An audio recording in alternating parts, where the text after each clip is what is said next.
center field. Going way back there. And adios! Pelota! Right over the center field wall. And Heliot Ramos makes it 4-1. Now, back to Willard and Dibs on 95.7 The Game. You like numbers? Love them. Do you? Always have. Okay, I got numbers. The combination of Heliot Ramos, Luis Matos, and Marco Luciano so far this year. I sat down and went into the lab over the weekend. Look at you, Goo. Last night I did. I went into the lab. He's in the lab. I got out my abacus. Okay. And I said, let's add it up. Add it all up. You put the three together, and they have played 23 games. So, obviously, that's not right. You understand what I mean by that? 11, right? 8, and 4. There you go. So they have played 23 games. Collectively, they are hitting .313 with 3 home runs, 13 runs scored, and 26 runs driven in. Wow. They are driving in more than a run per game collectively. And again, let me say that batting average in a day and age where 235 is average. Yeah. They are collectively hitting .313. Okay? That's Ramos, Matos, and Luciano. It's pretty good. You keep that up, you stay. Yeah, you stay. If that dips a little bit, you stay. Well, if that dips even more than a little bit, you stay. You still stay, yeah. If that dips a whole lot and errors start flying out of everyone's glove, then we can talk about you go. But to me, this is 2 different conversations at once, right? Everybody doing the whole play the kids thing. If that comes from give-up mode, bleep that, as evidenced by the 4-game win streak, almost has them in the playoffs right now. They're a game and a half out. Well, especially in May, you're not going to be in give-up mode unless you are the Chicago White Sox or if you happen to be the Miami Marlins. And Colorado might be in give-up mode. And Blake Snell, who threw a combined minor league no-hitter in his 2 rehab assignments. He went 4 innings in San Jose, 5 in Sacramento, 9 shutout innings, no hits, 0 hits. Yeah. Okay, so the Cy Young Award winner is about to join the team. I think he's going to pitch on Wednesday. Is that right? Does it sound like that's the deal? Logie and Blake, when they play again, if they win those, they're 500. Let's boogie. This is not about play the kids because we want to see what they can do. This is about play the kids because they might be better players than the people they are replacing. Well, and honestly, it's play the kids because you have no choice. And that's where... But you're about to have a choice with at least 2 of them. Right, and when you do have the choice, let's see if they still play the kids. And, you know, on behalf of you and all Giants fans, they had better keep playing the kids because nobody wants to see Austin Slater go up there and take the at-bats away from, you know, Heliot Ramos for sure. And Luis Matos is going to be here. And the fact that he's got 17 runs batted in and he's 4th on the team in a week, that is mind-boggling in and of itself. It's beyond. The guy had so many people on base seemingly every time he came up, and he caught a heater and just started firing line drives out to left, and some of them went over the fence. Yeah, he had an absolutely huge, huge weekend. He's the player of the week in the National League. Right. As he should be. It's awesome. Yeah, he's got 30 plate appearances, also 30 at-bats, which is hard to have, by the way, when you don't ever walk. Oh, they're swinging.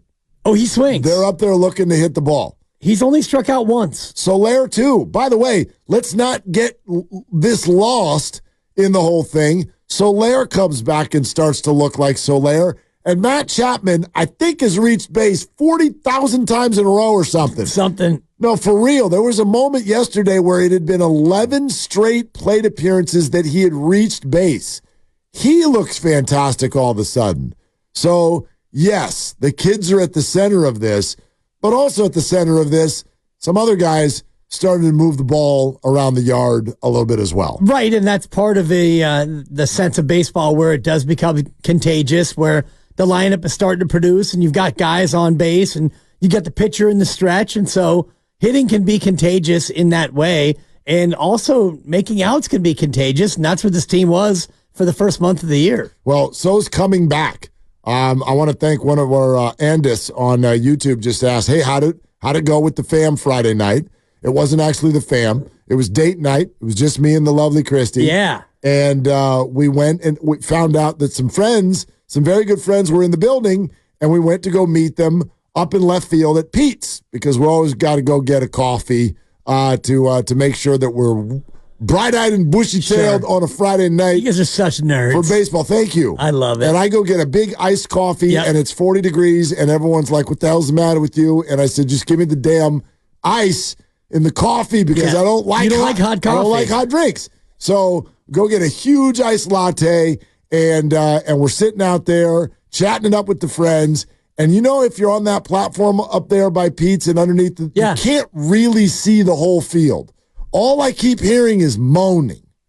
Moaning. Oh, like someone's having relations moaning? No, not the good. That's good moaning. Oh, bad moaning. Okay. Bad. I had to ask, Randy. Right. You better be careful. I had to ask. Bad collective 30,000 people moaning. That was an NBA press conference a couple weeks ago, right? Where we had. Don't talk about that. There was alleged moaning in the background. Oh, yes. Yes, that was. This is different moaning. Totally different. Okay. But every time I looked up, all I could see like the left side of the infield, and there was a different Rocky at third base, like every 3 minutes. Oh. And so we're up there for like a half hour, and we're like, what the hell's going on? I didn't even see it. The Giants are down 3-0. And you know what it's like right now to be a Giants fan. It's over. We didn't even sit down yet. Right. And the game is over.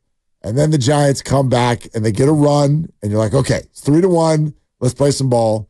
Rockies go right back ahead with a home run, 4-1.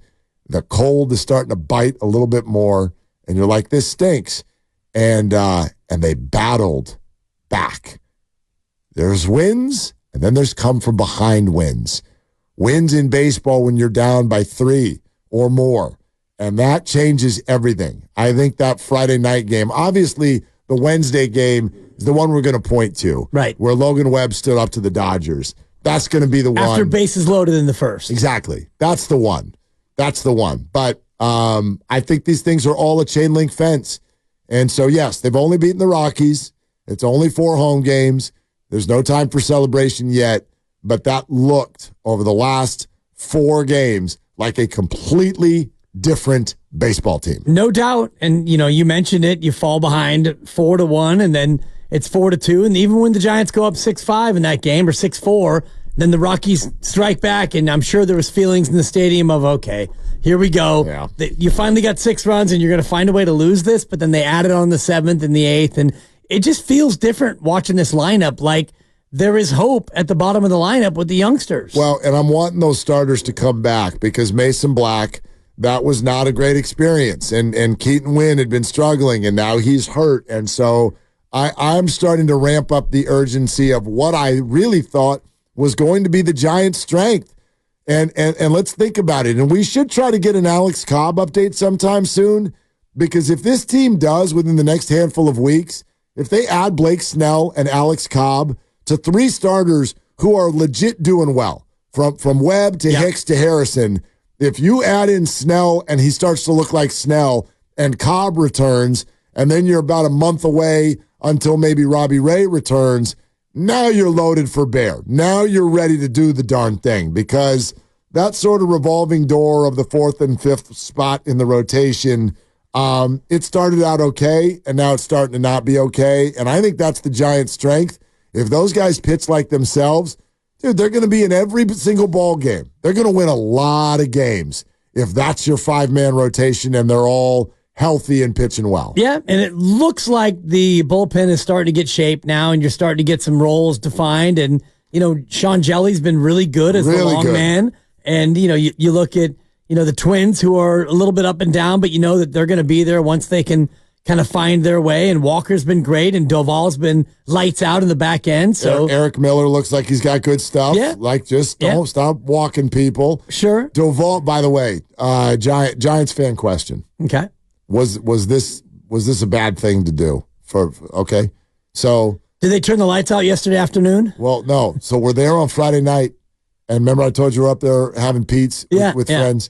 By the way, why does it make me a dork when we go get a coffee? It's just adorable. What's wrong with getting a coffee? It's a Friday night. Yeah, we're getting coffee. You're getting coffee. Yeah, let's get a coffee. Let's get a coffee. What's wrong with a coffee? Nothing's wrong with a coffee. What do you think the Pizza's doing there? It's up there so that people go get the coffee. I get that. Yeah, it's drink. Thank you. Right. Normally, when you go to a ball game after a long week and a very stressful Thursday show that you nailed, we were awesome.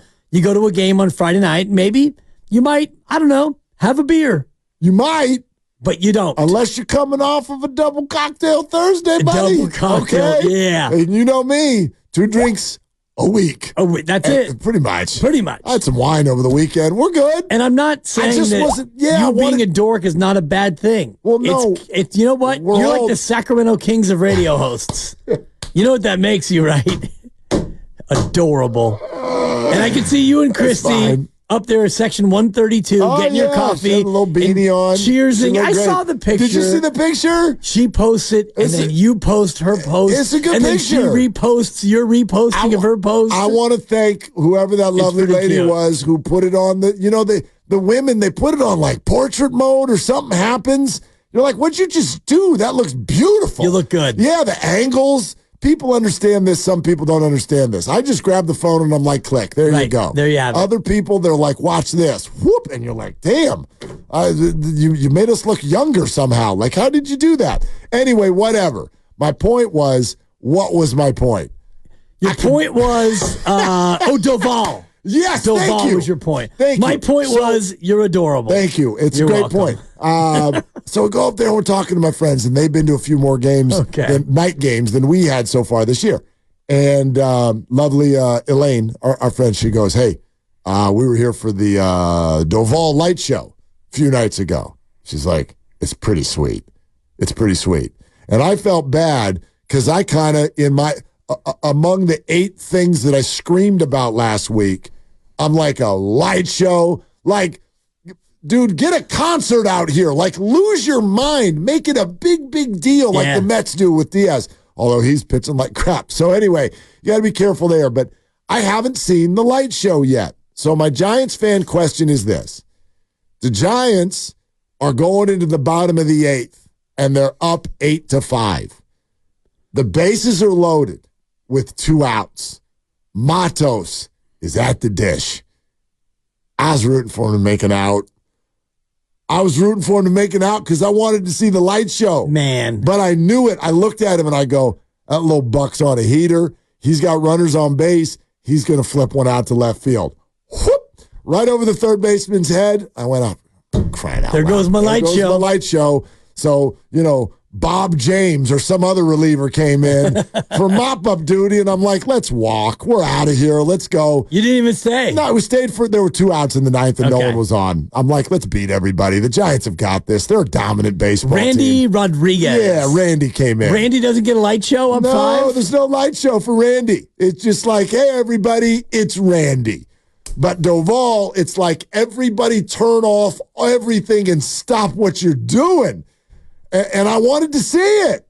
So I was rooting for Matos to ground out. And I guess that's where we are, right? It's one of the few moments where I was rooting for somebody on the Giants to make it out. Yeah. You were rooting for Anthony Molina to get an out on the other side. Didn't work. No, it didn't. Didn't work. He gave up a couple earned and 3 hits, but can't you do anything anyway in the 9th inning, even if you're up by 5? Can you do like a light show anyway? You can, but why waste him? You're not going to Right. I mean, it's about the fan experience.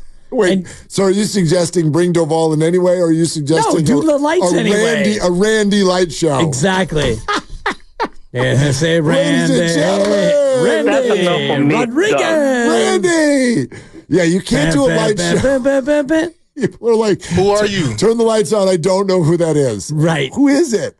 Yeah, no, I don't think you can. That doesn't. You can do whatever you want. But, I mean, what are you looking at for Doval? Like maybe 10 light shows a year?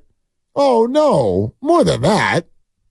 I mean, a lot of his saves will come on the road, I'm sure. Sure, and some of them will come during the day. Yeah. So I wonder how many there'll be. I don't know. They've already done it a few times, right? Okay. Yeah, probably a couple. Yeah. 2 or 3. I wanted to see it. Of course. It's fun. A couple of the reporters have said it's pretty cool, too. Was it Kawakami? Somebody tweeted about it last week. They're like, not bad. It's not bad. Okay. I want to see it. Yeah, you didn't get to. It was all set up. I'm like, we got a close game. It's Friday night. Yep. I'm like, the lights are going to happen. Matos. He's like, can't get him out. Yeah, seriously. He's like, I think I might get player of the week. Exactly. Let's get a couple more ribbies. I got 17 ribbies in 6 games. What do you want from me? All right. Did they do it right or did they do it wrong? It's funny because Matos won the week. Ramos has been the name we've heard the most for the last 3 or 4 weeks because he was hitting well in sack and Slater was struggling to such a degree. Luciano's been totally silent. But as they arrive, and I've watched him get some ground balls over at short, he's not as good as Nick Ahmed at short. Be forewarned. Of course. He's a huge human being. Therefore, he's a little awkward at short. It's a little, you know what I mean? There's a giraffe on skates thing going on sometimes over there. It's a little wobbly. So, okay, you might have to put up with that. But the bat, it's clear. Like, that's just a completely different dynamic to your order. And it's only been a few days, so we'll see as a scouting report sort of starts to come out. The other teams will pitch him a certain way. I get it. That's what happened to Casey Schmidt last year. Schmidt came up. He hit the ball all over the yard. Then they're like, oh, we found the hole in his swing. Let's throw it Which there. Which is outside the zone. Yeah, exactly. Just don't ever throw a strike to him again. And he struggled the rest of the way. So maybe that'll happen here too. But to me, that's the one. Like, Matos is going to hold down center field. Jung Hoo Lee is out. Luciano's the one where I'm like, let's give him a little rope here. Let's give him some space and see what happens. Because the alternative, the ceiling on the alternative is low offensively. Yeah, you've seen it. And he's got a 564 OPS, Nick Ahmed. And the batting average is 236. He's got 4 doubles and a triple, and that's it in 110 at-bats. And so did the Giants handle it right? I don't think so with Luciano. You should have brought him up instead of Casey Schmidt. And I say that reluctantly because 100%. Casey Schmidt is a friend of the program, and we had the O. Schmidt moment on the show. And never would have happened if they didn't bring him up. And Casey's a good guy, and I'm pulling for Casey. But that ball got Schmidt on. Yes, and you saw Casey come up, and he didn't do anything this year, much like he didn't do much last year in his second half of his stint the first time that he was up. So, yeah, you should have brought Luciano up earlier. And, whether or not it's Austin Slater or you should have brought Ramos up earlier, I thought they probably should have, but you didn't, and you're going to default to the veterans. So now you're sitting in late May, and you've got all 3 of these guys up, and I don't want to see any of the 3 go. The Luciano thing's interesting because you bring up when they brought up Schmidt. I will also bring up the beginning of the year. Right. Which, we sat there with Farhan after the year was over in the dugout, and he said, there's no spot for Brandon Crawford next year. We have got to open up a lane for Marco Luciano. And then it just quietly was like, just didn't happen. Yeah. And they didn't say anything. They're like, we're going to sign Nick Ahmed, and poof, he's your opening day shortstop. And so that was curious, but in my sort of way of analyzing it, you looked at that and I went, something going on that we don't know about there. There's something they're not comfortable with. And I threw out some text messages to the people who are in it. And the answer that we largely got was just, he just hasn't been that great. He just hasn't been that good. It's like, all right, I do think there's something to be said for players, and this is true sometimes, and we know this in sports. Some people are bright lights players. Some people are the opposite. Some people will rip up the minors, and then when you stick them in the majors, they're like, nope, can't do it. Some are the opposite. Some need the lights. Maybe Marco is one of those guys. I don't know. But I found it head-scratching that he started the year in the minors. Couldn't really get a great answer as to why. And then, we said it that week. I love that Casey came on. I love that he got a walk-off hit. But I didn't understand that. Right. Because the answer was, why Schmidt over Luciano? The answer was, well, we're facing lefties the first 2 nights. And Schmidt's better against lefties. That's too robotic. It just is. Yeah. It's too spreadsheety. It just is. Like that to me, that's what gets to people.